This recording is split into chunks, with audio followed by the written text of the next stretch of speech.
अब देखो, उसने जो आगे बोला तो मैं तो दंग रह गया। मुझे लगा कि मैं इसके पांव छू लूं, ये इतना महान आदमी है, कुली है। वो कहता है जी, स्त्री जो होती है ना, स्त्री, वो खूंटा होती है। खूंटा, खूंटा समझते हैं?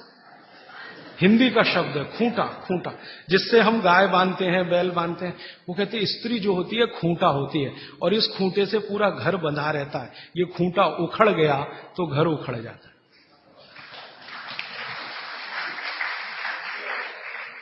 अब मैंने कहा कि भाई, इसने कहीं यूनिवर्सिटी में गया नहीं, कोई डिग्री इसके पास है नहीं, इतने ज्ञान की बात इसने कैसे कही। तो मैं पूछा तुम कहाँ रहते हो? तो उसने बताया वहां रहता हूं, कंकड़ बाग कोई जगह बताई थी, वहां रहता हूं, झोपड़ी में रहता हूं। फिर मैंने कहा ठीक है, झोपड़ी में रहते हो वो अलग बात है, तुम्हारे मित्र यार कौन है? आप सभी का स्वागत है आपके अपनी YouTube channel Ayurvedic secrets of health में। तो उसने कहा मेरे ही जैसे हैं, कोई कुली है, कोई पत्थर तोड़ता है, कोई कुछ करता है, हम सब रात को बैठते हैं और यही चर्चाएं करते हैं। मैंने कहा बड़े ज्ञान की बात है ये तो। कोई फिलोसोफर इस बात को पाने में 10 साल लगाएगा, डबल पीएचडी करना पड़ जाएगा उसको, ट्रिपल पीएचडी, और उसको साधारण। तो मेरा ये मानना है कि ये बिना पढ़े लिखे लोग बहुत ज्ञानी हैं। ये अनजाने में कई बार ऐसी बातें करते हैं या ज्ञान के काम करते हैं जो जानकर करें तो सबका गौरव और सम्मान इतना ही हो जितना हमारा आपका है। तो बागवट जी ने कह दिया। उसके बाद बहुत सारे वैद्यों ने अनजाने में ये किया कि बागवट जी कह गए इसलिए गोमूत्र में घिस के दो, हरडे है ना, गोमूत्र में घिस के दो तो ज्यादा लाभ करती है, पानी में घिस के दो तो कम लाभ करती है, ऐसे ऐसे। तो मैंने उन वैज्ञानिकों से झगड़ा ले लिया इसी आधार पर कि ये बोला है, हजारों साल किया है। ये अलग बात है कि रिपोर्ट्स नहीं रखी उन्होंने, तो ठीक है हम निकाल के देंगे आपको। तो उनका एक ही कुतर्क था कि जी मूत्र इतना अच्छा होता तो गाय क्यों छोड़ती इसको, आपका मूत्र अगर इतना अच्छा होता तो आप क्यों छोड़ते इसको। फिर बाद में मुझे दादी की बात याद आई कि दादी ये कहती थी कि ये गाय नहीं है, माता है, माता है, माता। वो कभी भी हम कहते थे गाय, तो वो कहती थी गाय मत बोलो, गो माता, या तो माता बोलो नहीं तो गो माता। गाय नहीं बोलने दिया कभी भी उसने, क्योंकि गाय बोलना वो कहती थी अपमान है उसका। तो गौ माता है। अब माता जो होती है हर जरूरी चीज बच्चे के लिए छोड़ती है, ये आप सब जानते हैं। बच्चा उत्पन्न हुआ तो उसको सबसे ज्यादा जरूरी है दूध, तो मां दूध छोड़ना शुरू कर देती है। बच्चे होने के पहले तक नहीं है, वो बच्चा होने के बाद ही है। तो माता के बारे में ये कहा जाता है, मां की परिभाषा इस देश में है कि हर जरूरी चीज जो उसके बच्चे को चाहिए वो छोड़ती है। तो मुझे लगा गाय भी माता है तो ये बहुत जरूरी चीज है शायद हमारे लिए, मूत्र, तो ये हमारे लिए शायद छोड़ती है। हम मूर्ख हैं कि उसको इकट्ठा नहीं करते, बेकार जाने देते हैं। तो वैज्ञानिकों को मैंने कहा भाई हमारे यहां तो ये कहा जाता है कि ये गाय नहीं है, माता है। तो मां कुछ जरूरी चीज हमारे लिए छोड़ती है, तो शायद ये जरूरी हो। तो उनका अच्छा ठीक है, अब आप बहुत जोर दे रहे हो, और हमने कई तरह का प्रेशर डलवाया था उनके ऊपर, तो चलो करके देख लेते हैं। फिर एम्स के और एमसीआई के वैज्ञानिकों ने काम किया, और काम करने के बाद 8 महीने के बाद वो कहते हैं बात आपकी बिल्कुल सही है, ये गोमूत्र हमारे लिए ही गाय छोड़ती है, हमारे लिए ही छोड़ती है। हमको बीसियों बीमारियां हैं जो इससे ठीक होती है। तो आप अपने जीवन में गाय के प्रति देखने का थोड़ा नजरिया बदल दो। अब तक आप गाय को दूध के लिए देखते थे, अब मैं आपको दिखाना चाहता हूं मूत्र के लिए देखो। दूध तो बोनस है, मूत्र उसकी जिंदगी के आखिरी दिन तक मिलने वाली औषधि है। दूध तो थोड़े ही दिन मिलेगा, आप जानती हैं गाय थोड़े दिन दूध देती है, जैसे मां थोड़े दिन दूध दे सकती है वैसे गाय भी थोड़े ही दिन दे सकती है, हमेशा नहीं दे सकती। थोड़े दिन के बाद दूध बंद हो जाता है, लेकिन मूत्र जीवन के आखिरी दिन तक देती है। और उस मूत्र से हमने करके देख लिया, वैज्ञानिकों ने मान लिया कि 48 बीमारियां तो जड़ से ठीक हो जाती हैं। ये बीमारियां क्या क्या हैं फिर से सुना देता हूं। जोड़ों के दर्द सब तरह के, किसी भी स्तर के जोड़ों के दर्द, पित्त की बीमारियां किसी भी तरह की, कफ की बीमारियां किसी भी तरह की, गोमूत्र से ठीक होती है। आप बोलेंगे इसको लेना कैसे चाहिए? बागवट जी ने इसका तरीका ये बताया है कि गोमूत्र लेना हो तो उसका सबसे अच्छा समय है सवेरे का। सवेरे का समय बताया है, अच्छा है, सवेरे गोमूत्र लेना चाहिए। कितना लेना चाहिए? तो ये मात्रा बागवट जी बोल कर गए कि जो बहुत ज्यादा बीमार हैं, बहुत बीमार हैं, उनको एक दिन में 100 ग्राम नहीं कहा है, लेकिन जो मात्रा दी है वो ग्राम के बराबर है, और 100 ग्राम बोल रहा हूं ताकि समझ में आए, नहीं तो उनकी मात्रा बोल दी तो समझ में नहीं आएगी, लेकिन वो लगभग 100 ग्राम। तो जो बहुत बीमार हैं उनको 100 ग्राम, 100 मिलीलीटर। 100 मिलीलीटर माने एक कप जो चाय का है ना, उसमें 150 ml चाय आती है, 150 मिलीलीटर, तो उसका पाव कप मान लो। ये बहुत बीमार लोगों के लिए।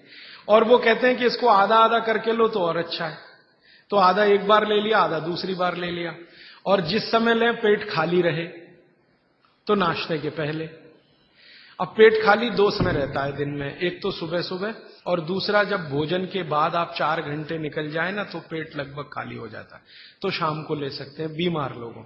और जो बीमार कम है या स्वस्थ हैं, निरोगी हैं और लेना चाहते हैं, उनको एक ही बार। तो 50 मिलीलीटर की मात्रा उन्होंने बताई उसके लिए। स्वस्थ कम बीमार 50 मिलीलीटर। 50 मिलीलीटर माने एक कप का तिहाई हिस्सा, 1/3। तो ये आप ले सकते हैं। अब जिस गाय का मूत्र आप ले रहे हैं उसके बारे में एक छोटी जानकारी उन्होंने जोड़ी उसमें। वो ये कहते हैं सूत्र में कि गाय जो मूत्र पीने लायक माने औषधि के रूप में देती है, वो गाय को पैदल चलना बहुत आवश्यक है। माने वो चले, दिन में घूमे टहले। बांधी हुई गाय जिसको आप चलने ही मत दो, घर में ही बंधी रहे, उसके मूत्र के बारे में भागवत जी कहते हैं कि वो उपयोगी नहीं है, उपयोगी नहीं।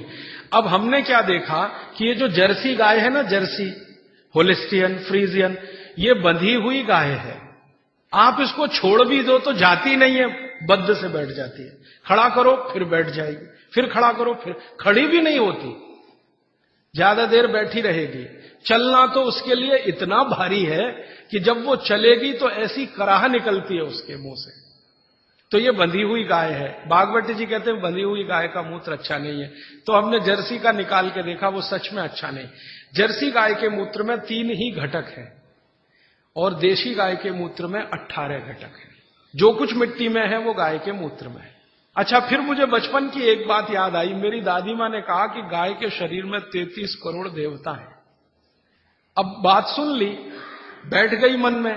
एक्सप्लेनेशन में पूछता था अपने आप से कि ये कैसे हो सकता, 33 करोड़ देवता, 33 करोड़ देवता। तो हमारे यहां एक शब्द है कोटि। कोटि, कोटि है ना, कोटि। कोटि का एक अर्थ होता है करोड़ और कोटि का एक अर्थ होता है प्रकार।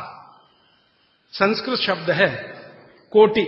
कोटि का एक अर्थ है करोड़, 10 करोड़, 20 करोड़, 50 करोड़, जो गिनती में आप गिन। कोटि का दूसरा अर्थ है प्रकार। तो शायद यहां पर जो अर्थ है वो प्रकार वाला है। 33 प्रकार के देवता, 33 करोड़ नहीं, क्योंकि जिस समय भागवत जी ने लिखा था उस समय हिंदुस्तान की आबादी 20 करोड़ से कम रही होगी। तो 33 करोड़ देवता कैसे हो सकते हैं जब कुल मनुष्यों की संख्या इतनी कम है? तो शायद वो प्रकार वाला है। और आजकल बहुत लोग खिल्ली उड़ाते हैं ना हिंदू धर्म की, ये ईसाई लोग और मुसलमान लोग जो खिल्ली उड़ाते हैं ना, वो इसी पे आ जाते हैं। क्या बात करते हो, 33 करोड़ देवता हैं तुम्हारे यहां? हमारे यहां तो एक ही देवता है और देवता तो एक ही होता है। तो वो शायद 33 प्रकार के देवता हैं, ऐसा है। अब मैंने एक बार पुराने शास्त्रों से गाय का एक चित्र निकला हुआ देखा, तो देवताओं का बना हुआ था कि गाय के शरीर में कौन कहां है। जैसे गाय के मूत्र में धन्वंतरी देवता है, गाय के गोबर में लक्ष्मी जी का निवास है। एक संस्कृत सूत्र है गोमय वसति लक्ष्मी, गाय के गोबर में लक्ष्मी है, गोमूत्र में धन्वंतरी है, गाय के गले में शंकर जी हैं, ऐसे ऐसे करके है। अब मैंने कहा करके देखो भाई, हैं तो करके देख लो। तो पहली बात तो समझ में तुरंत आ गई कि गोमूत्र से इतने रोग ठीक हो रहे हैं, और धन्वंतरी तो आरोग्य के लिए ही उत्पन्न हुए थे, तो मूत्र में धन्वंतरी तो है पक्का। गोबर में लक्ष्मी है क्या? तो हम लोग 6-7 साल से ये प्रयोग कर रहे हैं, और अब जाके हम ये कह सकते हैं कि सच में महालक्ष्मी है गोबर में, लक्ष्मी नहीं महालक्ष्मी। क्योंकि हमने गोबर का उपयोग किया खेतों में, यूरिया डीएपी बंद करा दिया। भारत में हमारा जो अभियान है ना, हिंदू स्वराज अभियान, आजादी बचाओ आंदोलन, इसके करीब करीब कार्यकर्ता पूरे देश में 18-20 हजार ऐसे हैं जो गोबर से ही खेती करते हैं। यूरिया का एक दाना नहीं डालते, डीएपी नहीं डालते, गोबर ही डालते हैं। जब जरूरत पड़े गाय का गोबर डाल। और उनकी खेती पहले से इतनी अच्छी है कि उत्पादन उनका 2 से 3 गुना बढ़ गया। पहले हमारा कोई कार्यकर्ता कपास करता था तो यूरिया डीएपी से 1 एकड़ में 2-2.5 क्विंटल, अब गोबर डाल के करता है तो 7 क्विंटल कपास। पहले हमारा एक कार्यकर्ता गेहूं करता था तो यूरिया डीएपी से 1 एकड़ में 12 क्विंटल गेहूं, अब गोबर से गेहूं करता है तो 24 से 25 क्विंटल गेहूं उसी 1 एकड़। धान करते थे, चावल करते थे तो यूरिया डीएपी से आता था मुश्किल से 15-17 क्विंटल धान, चावल उसमें भी कम होता था। अब हम धान करते हैं तो 30 क्विंटल तक आता है उसी गोबर से। बाजरे में किया, मक्के में किया, गन्ने में तो इतना अद्भुत परिणाम है कि यूरिया डीएपी का गन्ना करो तो गन्ना ज्यादा से ज्यादा 8 फीट ऊंचा होता है, गोबर से गन्ना करो तो 14 फीट तक ऊंचाई जाती है। गन्ने में यूरिया डीएपी से रिकवरी 8% है, गोबर से रिकवरी 14-15% है। और जो गोबर से गन्ना करें और उसका गुड़ बनाएं, रस से गुड़ बनाएं, तो वो गुड़ का अंतर्राष्ट्रीय बाजार में भाव 70 रुपए किलो है और आप 15 रुपए किलो खरीदने में परेशान हैं। क्योंकि इंटरनेशनल मार्केट में लोग कहते हैं कि जी गोबर का गन्ना और उसका रस और गुड़ मिलता नहीं किसी देश में, भारत में ही संभव है, क्योंकि देशी गाय ही भारत में है और किसी के पास देशी गाय है नहीं। तो गोबर में लक्ष्मी है, क्योंकि आप उत्पादन बढ़ाएंगे, बाजार में बेचेंगे, लक्ष्मी आएगी। तो गोमय वसति लक्ष्मी, गोमूत्रे धन्वंतरी, सूत्र कुछ ऐसा है कि मूत्र में धन्वंतरी, गोबर में लक्ष्मी। अब ये गोबर पर एक्सपेरिमेंट करते करते हम यहां तक आए हैं कि गाय के गोबर में से गैस निकलती है। ये गैस से आप अपने घर का चूल्हा तो जला ही सकते हैं, ये तो पुरानी बात है। अभी आज की बात जो है वो ये कि गाय के गोबर से निकली हुई गैस से गाड़ी चला सकते हैं। गाड़ी माने Tata Sumo, Tata indica, Tata Sierra, Tata की वो सफारी, ये सब चलती है, बहुत आराम से चलती है। गोबर गैस है ना, उसको सिलेंडर में भरो और वो सिलेंडर गाड़ी में लगा दो तो बिना इंजन बदले और कोई तकलीफ किए वो ही गाड़ी दौड़ती है। दिल्ली में आईआईटी है, कभी भी आप वहां चले जाइए, आईआईटी कैंपस की सब गाड़ियां गोबर गैस से ही चलती है। और इस आधार पर सुप्रीम कोर्ट में एक केस का अभी फैसला हुआ है। हमारे देश का अदालत अब तक ये कहती थी कि गाय दूध न दे तो बेकार है, काट दो। अब सुप्रीम कोर्ट ने अपना फैसला बदल दिया, वो कहते हैं ये दूध नहीं दे तो भी उतनी ही उपयोगी है, क्योंकि गोबर दे रही है और मूत्र दे रही है। कोर्ट ने अपना जजमेंट बदला, ये भारत के इतिहास में पहली बार हुआ। सुप्रीम कोर्ट ने अपना पुराना जजमेंट बदला, ये एक्सपेरिमेंट होने के बाद। अब थोड़े दिन में हमारी तो एक योजना है, आप अगर मदद करेंगे तो हम जरूर करेंगे इस योजना को। गांव गांव जहां भी गाय है वहां गोबर है। गोबर है तो हम क्या करने वाले हैं, गोबर गैस प्लांट छोटे छोटे हर जगह, गैस निकालो और सिलेंडर में भरो। कंप्रेशर की मदद से आप जानते हैं कोई भी गैस सिलेंडर में भरी जा सकती है, तो कंप्रेशर की मदद से गैस सिलेंडर में भरो और सिलेंडर खुद भी इस्तेमाल करो, दूसरों को भी दो। ये एलपीजी का चक्कर खत्म करो, क्योंकि ये एलपीजी आयातित है, माने इंपोर्टेड है। दूसरे देश के सामने हम भिखारी बन के खड़े हैं, जी दे दो। ईरान से मांग रहे हैं, इराक से मांग रहे हैं, ईरान आंखें दिखा रहा नहीं देते। हाँ देंगे तो इस कीमत पे देंगे, गरज है तो ले लो, नहीं तो मत लो। तो हमारी सरकार भीगी बिल्ली बनी हुई उनके सामने रेरियाती है, गिगियाती है। ये चक्कर अभी खत्म करना, हमको तो डीजल पेट्रोल ही खत्म करना है इस देश में, जरूरत ही नहीं डीजल पेट्रोल। जब तक गाय जीवित है उसका गोबर है, गोबर से गैस है, गैस से सब चलेगा। आपकी बिजली भी बना लो, गाड़ियां भी चला लो, रसोई गैस भी जला लो, घर के सब काम गोबर गैस से हो सकते हैं। और गोबर गैस की बनाई हुई रोटी का स्वाद आपके एलपीजी की रोटी के स्वाद से कई गुना अच्छा है, करके देख लीजिए आप। तो हमारी भविष्य की योजना है कि हम इस अभियान में आगे ये करने जा रहे हैं, गांव गांव के कार्यकर्ताओं को प्रशिक्षण देके कैसे गोबर गैस बनाई जाए, कैसे प्लांट लगाया जाए, कैसे उसको निकाला जाए, गैस को कैसे सिलेंडर में भरा जाए। जिस दिन ये काम बड़े पैमाने पर चल पड़ा, हिंदुस्तान को डीजल पेट्रोल एक बूंद खर्च करने की जरूरत नहीं, गाय से ही देश चलेगा। तो समझ में आएगा कि इसमें महालक्ष्मी है गाय के गोबर, लक्ष्मी नहीं महालक्ष्मी। भारत में 17 करोड़ गाय है, इसकी डबल चाहिए, 34 करोड़ में ये हो जाएगा। हमने जो हिसाब निकाला है, एक गाय का गोबर एक दिन में 10 किलो, अभी 17 करोड़ गाय है तो एक दिन का उनका गोबर है 170 करोड़ किलो। लेकिन सारे देश के डीजल की खर्चा और पेट्रोल का खर्चा और एलपीजी का खर्चा, ये पूरा अगर हम कवर करना चाहें तो गाय चाहिए 34 करोड़।